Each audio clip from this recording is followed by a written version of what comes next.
Welcome to Max recap Hindi. आज के वक्त में जिस रफ्तार से दुनिया की पॉपुलेशन बढ़ रही है, इस वजह से एक समय ऐसा आता है जब इंसानों को अपनी जरूरतों को पूरा करने के लिए धरती पर रिसोर्सेस बहुत तेजी से खत्म होने लगते हैं और इसी वजह से अर्थ को बचाने के लिए साइंटिस्ट एक ऐसा आविष्कार करते हैं जिससे लोगों की साइज बहुत ही छोटी हो जाती है। तो कहानी की शुरुआत में हमें दिखाया जाता है कि वैज्ञानिकों के कई सालों की कड़ी मेहनत के बाद आखिरकार उन्होंने उस तकनीक की खोज कर ही ली जिससे इंसानों की साइज छोटी की जा सकती है। इस तकनीक का नाम डाउन साइजिंग होता है।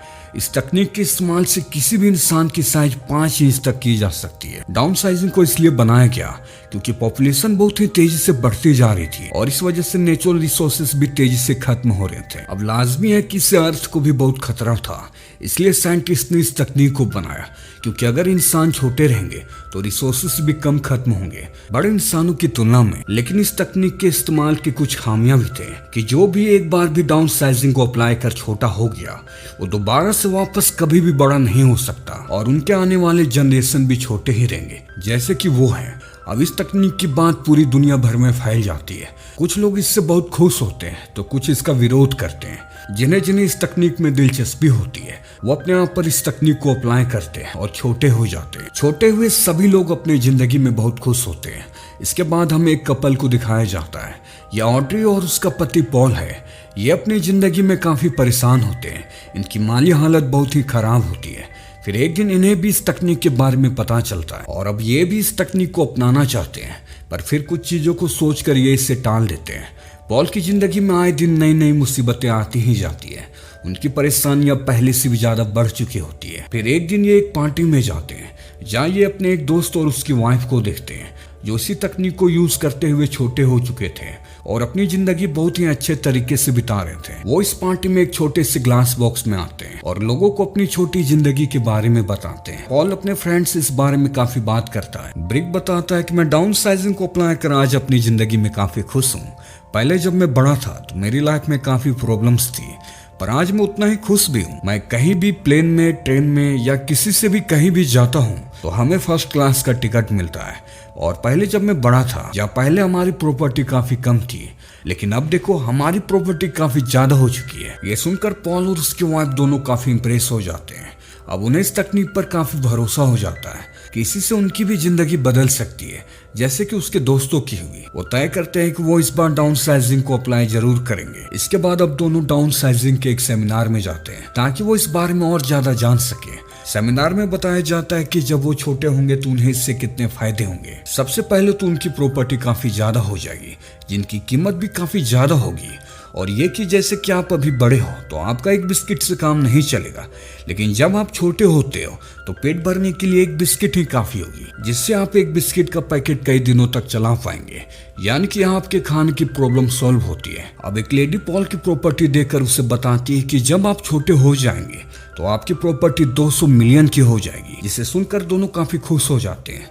लेकिन उनके सामने ये दिक्कत थी कि अगर वो एक बार छोटे हो गए तो वो दोबारा से वापस कभी भी बड़े नहीं हो पाएंगे और इससे ये होगा कि उनके रिलेटिव से उनके रिश्ते हमेशा के लिए टूट जाएंगे क्योंकि वो तो बड़े ही रहेंगे। और साथ ही अगर उनके बॉडी में किसी भी तरह की आर्टिफिशियल चीज लगी होगी जैसे कि टूटे हुए पैर में रोड लगे होंगे या दांत लगे होंगे, उन्हें भी निकाल दिया जाएगा क्योंकि इसमें सिर्फ ह्यूमन बॉडी ही छोटी होगी, इसके अलावा कुछ भी नहीं। और अगर उन्होंने ऐसा नहीं किया तो उनकी मौत भी हो सकती है। पॉल के दांत में एक मेटल लगा हुआ था इसलिए वो अपने उस दांत को निकलवा देता है। इसके बाद साइंटिस्ट डाउन साइजिंग अप्लाई कराने वाले सभी लोगों को उनके शरीर से सारे बाल रिमूव कर देते हैं। इसमें पॉल भी होता है। यह होने के बाद एक आखिरी बार पॉल और ऑड्री एक दूसरे से मिलते हैं और एक दूसरे को गुड बाय कहते हैं और कहते हैं कि अब हम अपने छोटे साइज में ही एक दूसरे से मिलेंगे। पॉल को एक चेम्बर में डाल दिया जाता है और एथरोटिक रूम में ले जाया जाता है जहाँ पर पहले से बहुत सारे लोग इसके लिए तैयार लेटे होते हैं। अब सभी के आ जाने के बाद डॉक्टर एक बटन को प्रेस कर देता है और डाउन साइजिंग का प्रोसेस चालू हो जाता है और देखते ही देखते वहाँ जितने भी लोग थे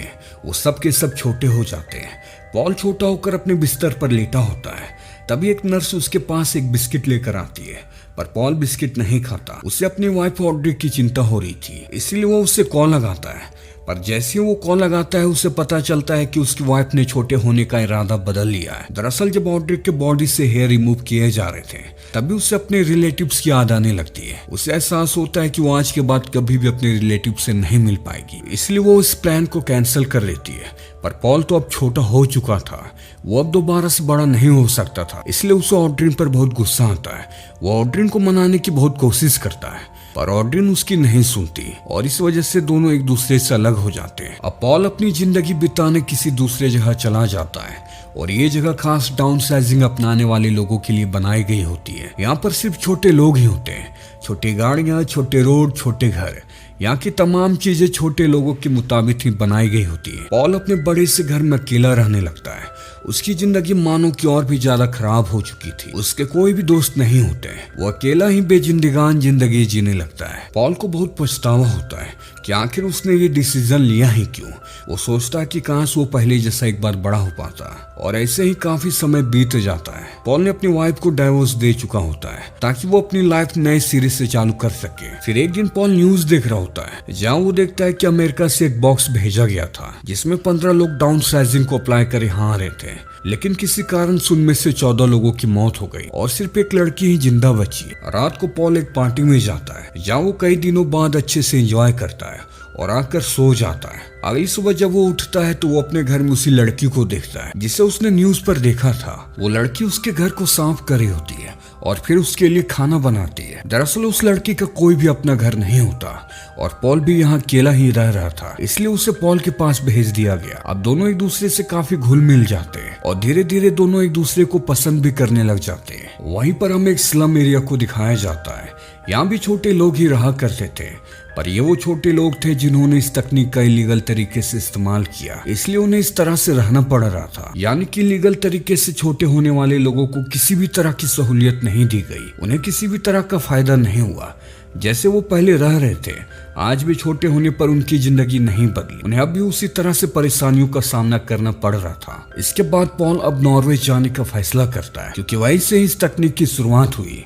वो उस साइंटिस्ट से मिलना चाह रहा होता है जिसने ये डाउन साइजिंग की तकनीक बनाई, क्योंकि पॉल को अब भी आशा होती है कि वो फिर से बड़ा हो सकता है। नॉर्वे पहुंचने पर साइंटिस्ट उसे बताता है कि मैंने इस दुनिया को बचाने के लिए बहुत ही मुश्किल से इस तकनीक को बनाया, लेकिन मैं उस तकनीक को बनाने में कामयाब नहीं हो सका जिससे छोटे हुए इंसान दोबारा से बड़े हो सके। और हकीकत यही है कि तुम अब कभी भी बड़े नहीं हो सकते। पॉल अपनी इसी जिंदगी को एक्सेप्ट करता है क्योंकि उसे अब पता चल चुका है कि वो अब कभी भी बड़ा नहीं हो सकता। पर वो खुश था क्योंकि उसे जो एक अच्छी लाइफ पार्टनर मिल चुकी थी जिसके साथ वो अपनी पूरी जिंदगी अच्छे से बिता सकता था। साइंटिस्ट उसे बताते हैं कि मैंने एक ऐसी जगह बनाई है जहाँ पर किसी भी तरह का खतरा नहीं आ सकता। वो जगह बिल्कुल सेफ है और वो कभी भी खत्म नहीं होगा। तुम चाहो तो हमारे साथ ही रह सकते हो। जिस पर पॉल कहता है कि शुक्रिया, पर मैं धरती के खत्म होने के साथ ही मैं भी खत्म होना चाहता हूँ और मेरी जितनी भी जिंदगी बची है उसे मैं खुशी से अपने तरीके से जी सकूं। इसलिए पॉल अपने जगह पर वापस आ जाता है और अपने पार्टनर के साथ अपनी एक अच्छी जिंदगी जीना शुरू कर देता है, एक नई जगह पर अपने जैसों के बीच एक नई शुरुआत के साथ। और इसी जीवन की नई शुरुआत के साथ ये कहानी यहीं खत्म होती है।